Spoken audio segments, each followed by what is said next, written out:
Hoy nos adentramos en la historia de Klaus Junge, un nombre que resuena con fuerza en el ajedrez del siglo XX.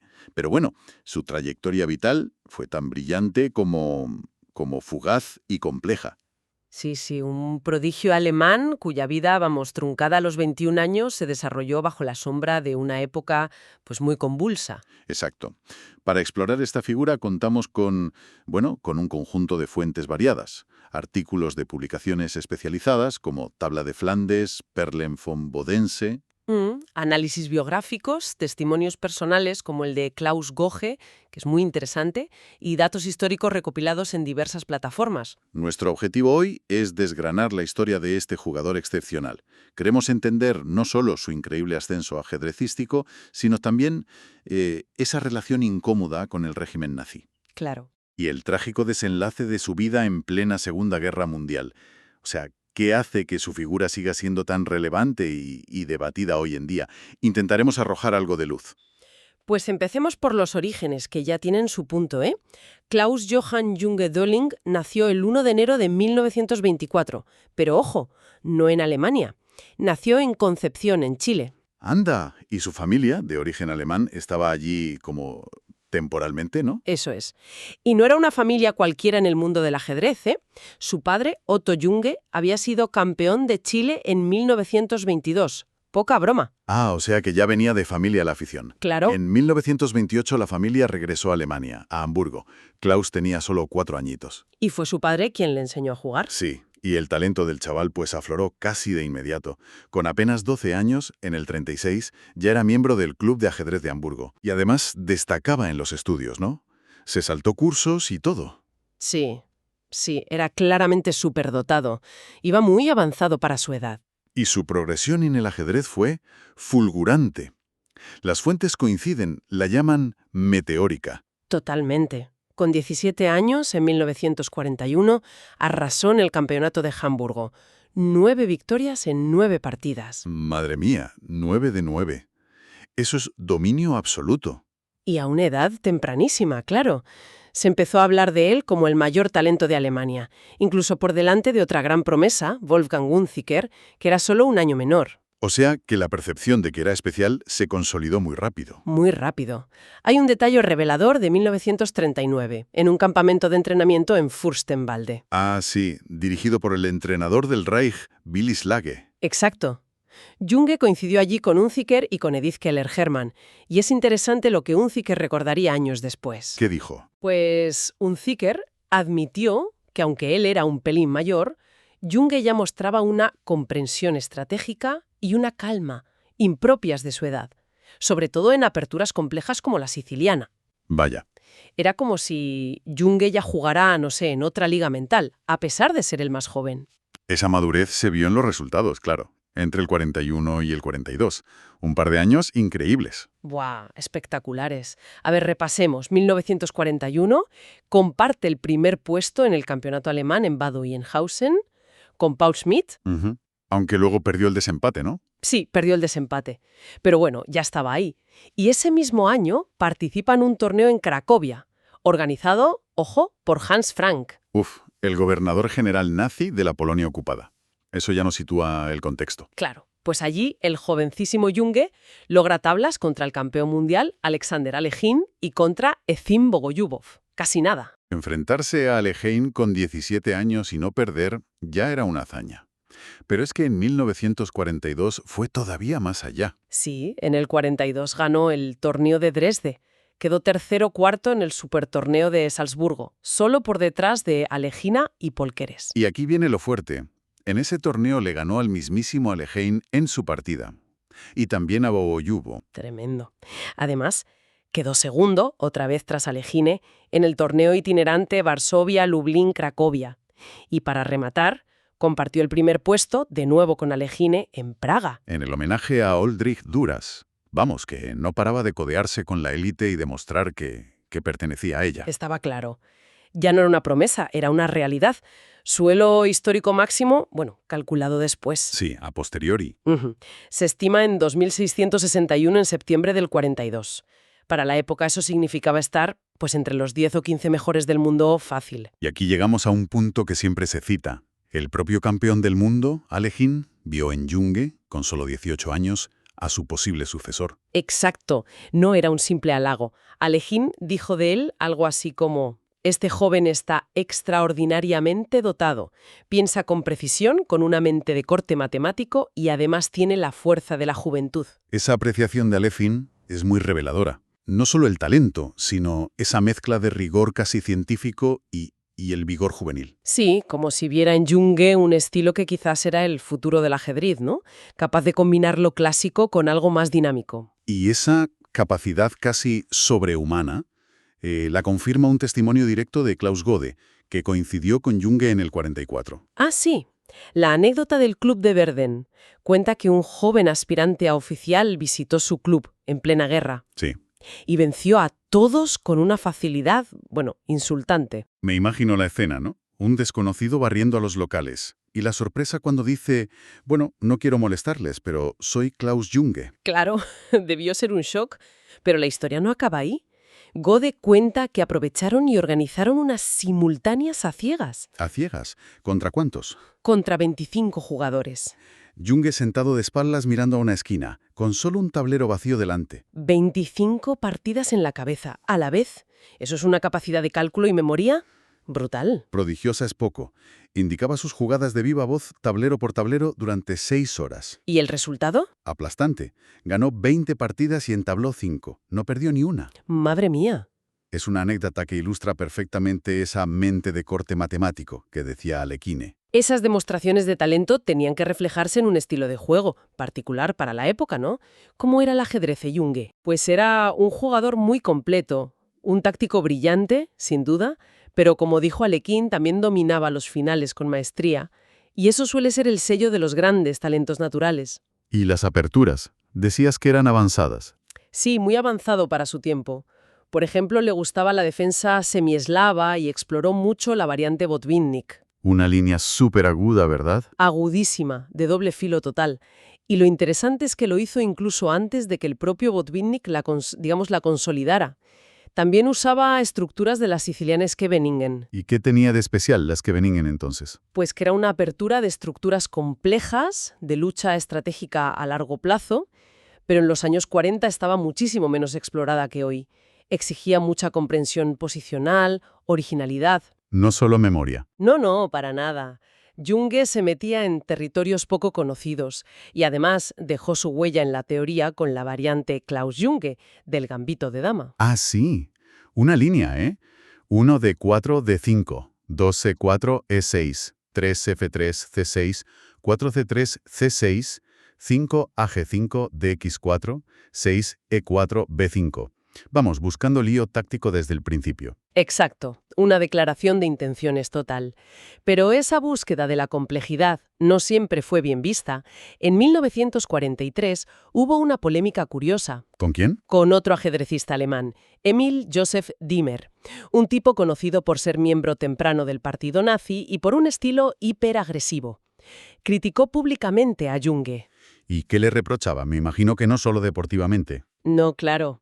Le acusó de falta de espíritu de lucha alemán. Decía que Junge evitaba aperturas como el gambito de rey y que su estilo, más estratégico, reflejaba una supuesta influencia judía. ¡Qué fuerte!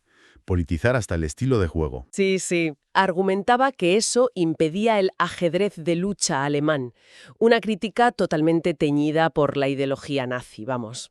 Tuvo que intervenir hasta el presidente de la Federación Alemana, ¿no? Erhard Post. Sí, que aunque también era nacionalista, consideró que Diemer se había pasado. Pero la mejor respuesta de Junge fue en el tablero. ¿Qué hizo? En una partida por correspondencia contra Diemer, Junge decidió jugar, irónicamente, el gambito de rey que Diemer tanto le criticaba. Y le ganó en 24 jugadas. ¡Zas! En toda la boca. Toma ya. Una forma elegante de zanjarlo. Y hay otra anécdota que define bien su mentalidad. La de la partida contra Alekhine en Lublin, Cracovia 42. ¿Ah, sí? Tuvo la opción de capturar un peón que le daba ventaja material, pero decidió no hacerlo. ¿Y por qué? Cuando le preguntaron, su respuesta fue simple y reveladora. Entonces la partida se habría vuelto demasiado aburrida. Prefería la complejidad a la ventaja material simple. Totalmente. Prefería mantener la tensión, la riqueza táctica, estratégica, antes que simplificar hacia una victoria más prosaica. Buscaba la belleza en la complejidad, casi como un artista. Pero bueno, esta figura fascinante tiene una cara mucho más sombría y compleja que no podemos obviar, su conexión con el nazismo. Efectivamente, es un aspecto ineludible y, bueno, está documentado. Su padre, Otto Junge, se afilió al partido nazi en 1932, antes incluso de que Hitler llegara al poder. Y las fuentes indican que Klaus y sus hermanos compartían esa ideología. Sí, hay fotografías que lo demuestran. Klaus Junge con el uniforme del Servicio de Trabajo del Reich, el Reichsarbeitsdienst. Una organización de empleo obligatorio para jóvenes. Eso es. Y más tarde con el uniforme militar, a veces con el brazalete, con la esvástica. Incluso jugó torneos importantes vistiendo el uniforme. Hay que situarlo en su contexto histórico, claro. El nacionalsocialismo tuvo un apoyo muy amplio en Alemania en los 30 y principios de los 40. La crisis económica, Versalles, la propaganda. Claro, el ambiente era ese. Sin embargo, sobre el grado de fanatismo personal de Junge, pues hay cierto debate en las fuentes. ¿Ah, sí? Algunos testimonios, como el citado por la Federación Rusa a través del maestro checo Karel Oposensi, sugieren que en privado, en círculos muy reducidos, Junge no compartía la megalomanía de Hitler ni sus planes. Oposensi, que era comunista y antifascista, y parece que tuvo contacto con Junge en Praga. Sí. Pero bueno, esta visión contrasta con otras evidencias. La influencia del padre parece clave en su ideología. Y además, se conservan cartas suyas de enero del 45. Ya casi al final de la guerra. Exacto, a pocos meses del colapso. Y en esas cartas todavía se mostraba optimista sobre la guerra, mencionando la gran ofensiva en el oeste. Es complicado juzgar desde ahora, claro. Convicción profunda, presión del entorno, ingenuidad juvenil. Difícil saberlo. Lo que sabemos seguro es que en 1942 lo llamaron a filas, y eso puso fin a su carrera en los torneos internacionales. Sirvió en el ejército y llegó a teniente, Leutnant. Y esto nos lleva directamente a su trágico final. Klaus Junge murió el 17 de abril de 1945. Tenía solo 21 años. Sí, faltaban apenas 3 semanas para la rendición de Alemania. Una muerte justo en el umbral de la paz. Murió en combate cerca del pueblo de Welle, en la Lüneburger Heide, al sur de Hamburgo. En los últimos coletazos de la guerra en ese frente, en la batalla de Hamburgo. Y aquí es donde la historia se vuelve, más turbia. Porque las fuentes difieren bastante sobre las circunstancias exactas de su muerte. Sí, es importante exponer estas versiones tal como las hemos encontrado, sin tomar partido. Correcto. Una versión, por ejemplo, la de Tabla de Flandes, sugiere que Junge intentó rendirse, pero fue abatido por soldados británicos. Llega a calificarlo de asesinato. Una acusación muy grave. ¿Y las otras versiones? Otra versión, de Perlen von Bodense, detalla que la unidad de Junge, con Panzerfausts, decidió resistir en el pueblo de Welle contra los tanques británicos. Lanzagranadas antitanque portátiles. Eso. Y esta fuente añade que al parecer lo hicieron contra la voluntad de los aldeanos, que temían la destrucción del pueblo.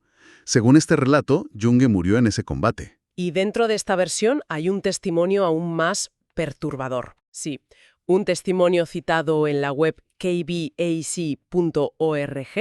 mencionado en Perlen von Bodense, afirma que Junge, en un acto de fanatismo, llegó a obligar a punta de pistola a los civiles a quitar las banderas blancas que habían colgado. Uf.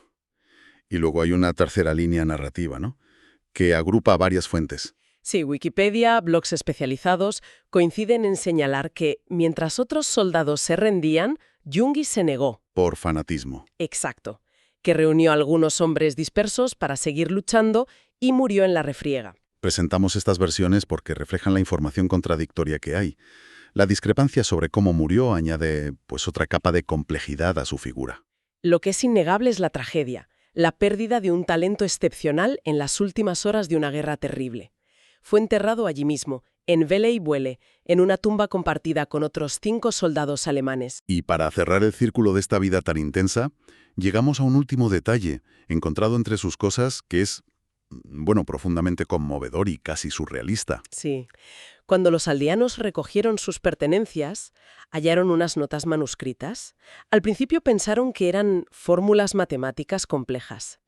Y se las dieron a su padre, Otto Junge, cuando pudo ir. Y su padre las reconoció al instante. No eran matemáticas. Eran Eran análisis de ajedrez. En las pausas del combate, en medio del caos, la tensión, la cercanía de la muerte, Klaus Junge había estado estudiando un final súper complejo. El de 2 caballos contra un peón pasado y aislado. increíble. Analizando las condiciones exactas para dar mate con 2 caballos, basándose en una partida histórica, Marshall Norman contra Lilienthal de Hastings 34. Llevaba esas notas encima cuando cayó.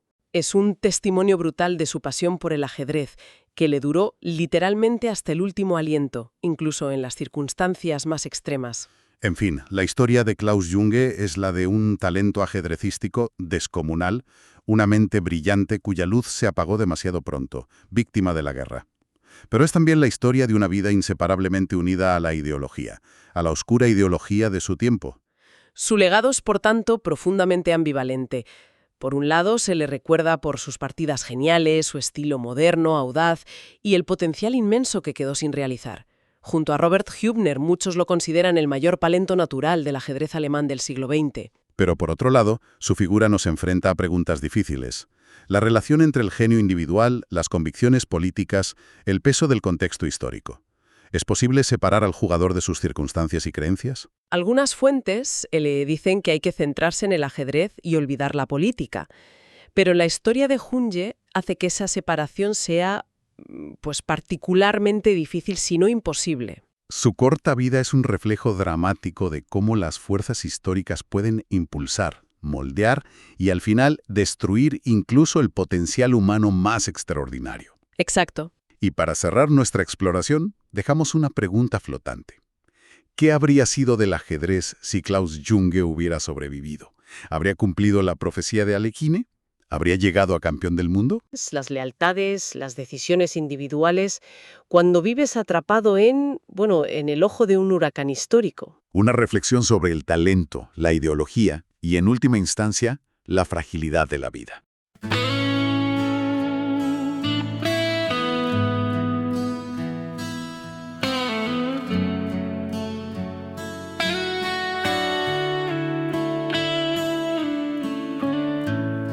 Nació donde la mente era un templo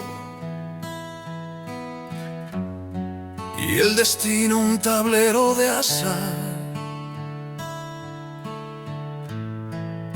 Un niño miraba los cielos con los ojos llenos de paz, pero el trueno lo llamó por su nombre. El viento cambió su lugar y su alma que amaba el orden se quebró en la furia del mar.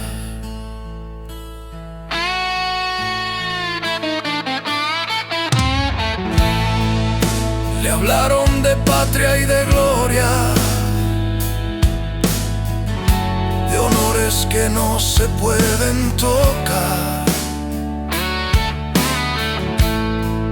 pero él solo quería entender el misterio de un peón que aprende a volar. El fuego creció bajo el cielo de hierro, los tambores callaron su voz, y el genio que amaba las formas perfectas aprendió el idioma del horror. Los prodigios no envejecen, solo duermen bajo la lluvia, esperando que un mundo mejor aprenda a cuidar la luz que amanece y no vuelva ceniza lo que empieza a brillar.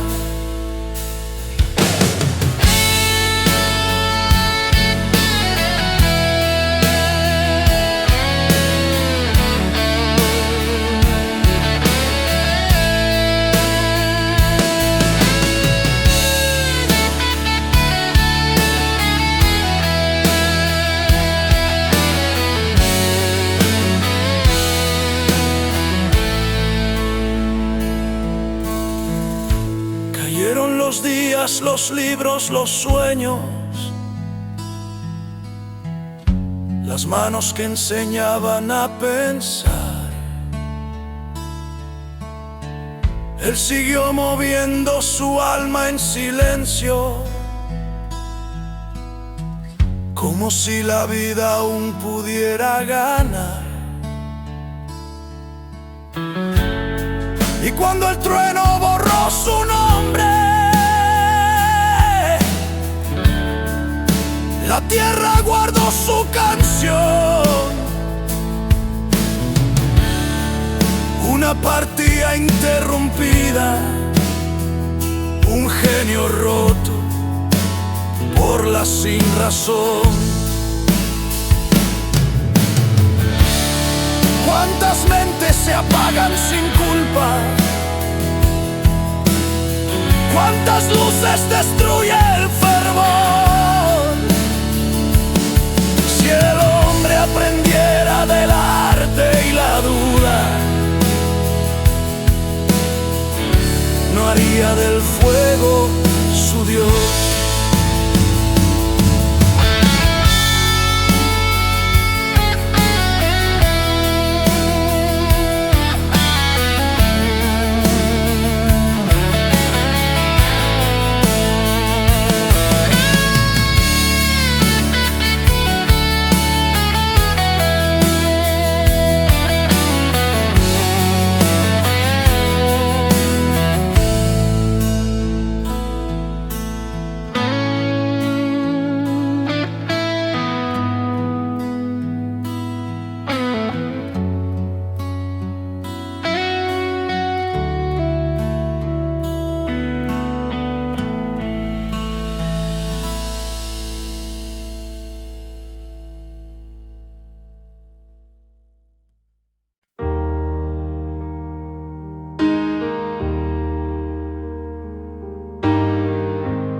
Ich wurde geboren, wo Denken heilig war,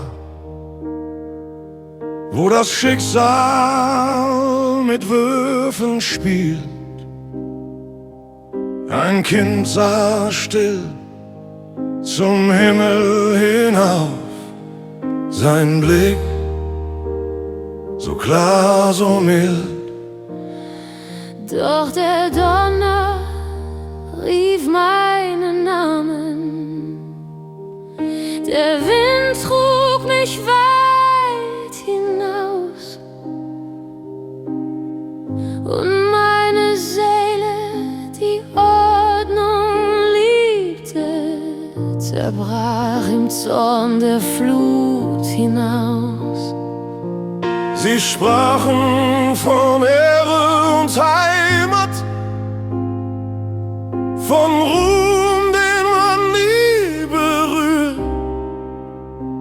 Doch ich wollte nur das Geheimnis verstehen, wie ein Bauer zu fliegen versucht. Das Feuer wuchs unter eisernen Himmel, die Trommeln erstickten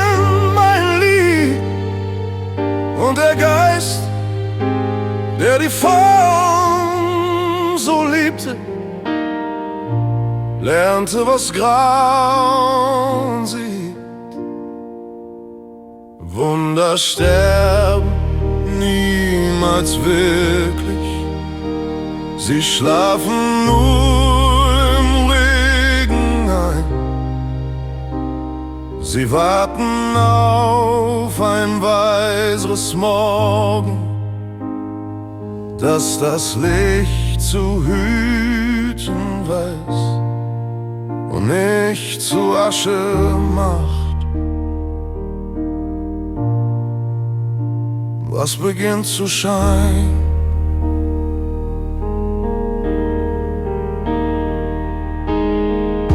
Die Tage, die Bücher, die Träume fielen, die Hände, die denken gelehrt. Ich zog still meine Seele weiter, als ob das Leben noch siegt, unversehrt. Und als der Donner meinen Namen auslöschte, bewahrte die Erde mein Lied. Ein Spiel blieb unvollendet, ein Geist von der Sinnlosigkeit zersplittert blieb. Wie viele Geister verlöschen schuldlos, wie viele Lichter verzehrt er warm. wenn der Mensch von Kunst und Zweifel lernte, würde er nie das Feuer zum Gotte erharren.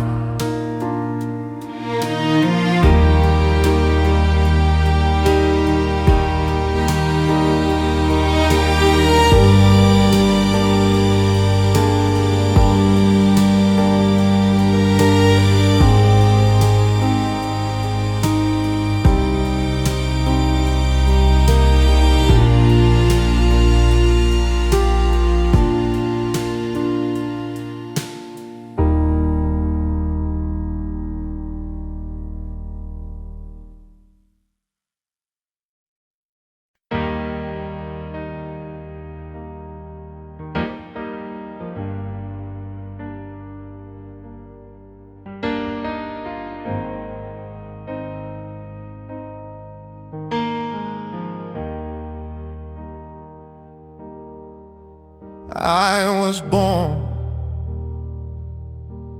where the mind was a temple and faith was a board of chant. A child looked up to the heaven with eyes that dreamed of calm. But thunder called out my name, and the wind tore my place apart. My soul, once craving for order, was broken by the fury of the dark. They spoke to me of honor and homeland, of glory you could never hold.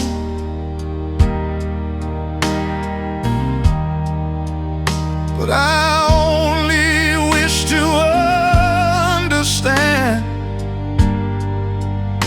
how a pawn could learn to soar. Fire grew beneath the iron sky, and the drums silenced my voice. The boy who loved perfect pattern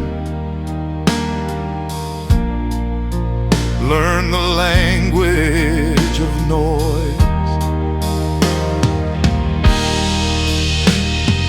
Wonders never grow old, they just sleep beneath the rain, waiting for a wiser world to guard the newborn flame. Not turn into ashes what dares to shine again.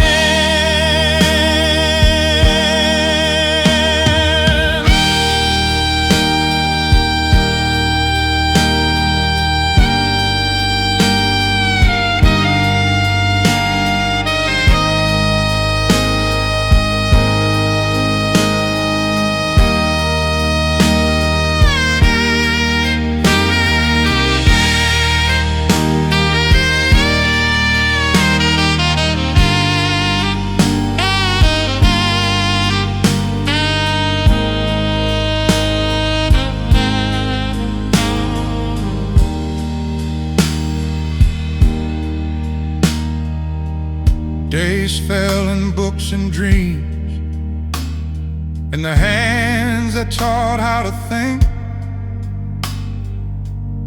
Still I move my soul in silence as if life could yet win. And when thunder erased my name, the earth kept my song. A game forever unfinished. How many minds fade without fall? How many lights lost to zeal? If man could learn from art and doubt, he'd stop worshiping the fire that kills.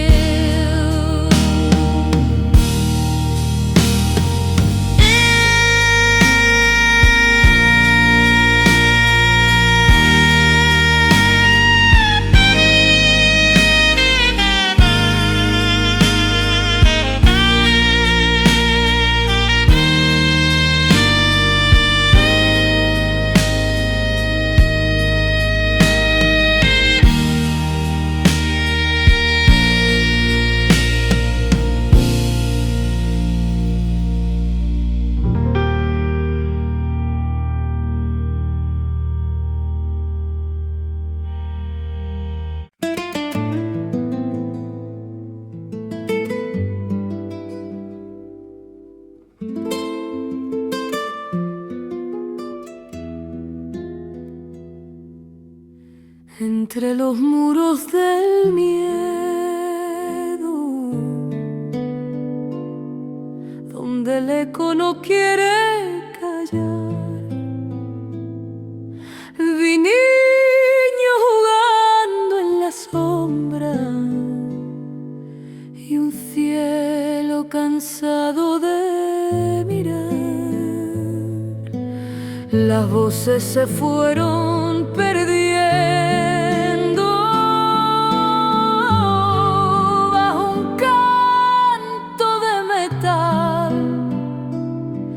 y el fuego vistió su corona sobre un mundo sin piedad. ¿Quién decide lo que vale una vida? ¿Quién enciende la tierra al llorar? Si el amor no cabe en las banderas, ¿qué queda del verbo amar? Dicen que el odio da fuerza, pero solo destruye el corazón. No hay victoria que valga la pena cuando se muere la razón. Que arda la guerra en silencio, que despierte la compasión y que el alma del hombre aprenda a vencer con el perdón. Porque solo en la voz del que llora empieza la paz de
behind walls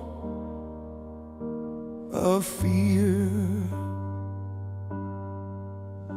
where silence learns to scream.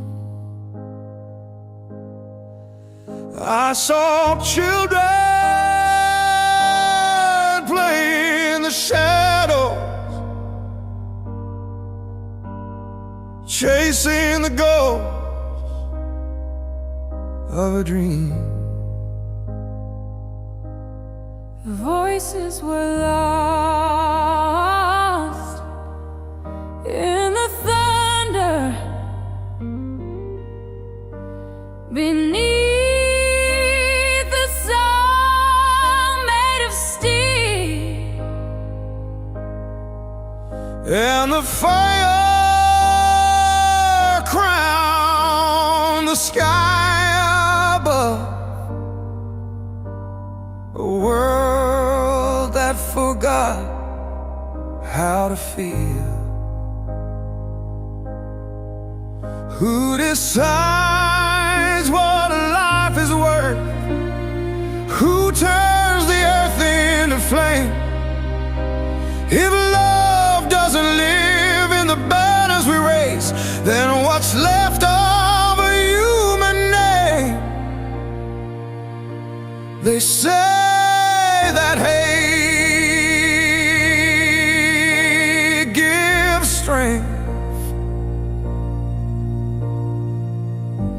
but it only tears hearts apart. no victory ever means anything when reason departs.